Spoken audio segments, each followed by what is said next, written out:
Mga eksenang hindi nagip ng kamera. At bulong-bulungan ng mga chismosa. Always be in the know. Dito lang sa Masyado. Yan na, sino yung actor na nag-viral daw sa internet. Ito ang eksena na i-re-reenact namin ni Mar Suzy bilang mga very tayo lang. Chismosang kapitbahay. Perfect casting. Okay, Aaron. You ready, Aaron? We're ready. Baka ikaw ito Di, kapitbahay siguro. Ito na nga. Mars. Nakita mo ba itong nude photo ni actor sa internet? Pakita nga, Mars. Wow!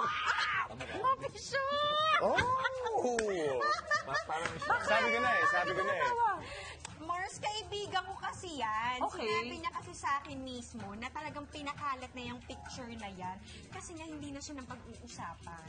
In fairness naman, sa kuya mo, ang ganda ng katawan. Pero Ito sinadya nga niyo yung yun. chika, Marsha. Sinadya Hindi pala. nga siya yan. Ha? Ka-fest lang niya yan. Yung Thai model yan, kamukha lang niya. Pero hindi talaga siya yan. In fairness and cut, sino ang young actor na may kakaibang eksena para mapansin? Question. Sino yan? One word wait. ba to? Parang si Will pag may buhok, no? Nung may buhok. Ito. What? Don't ever say that again. I don't know if you know. Wala ko.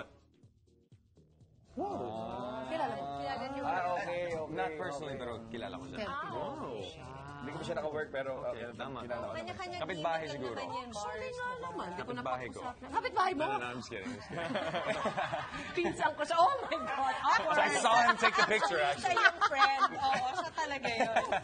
Right? Gymmate ko yan eh. Gymmate ko yan. Ayan. Parang nga, nakita ko siya doon one time.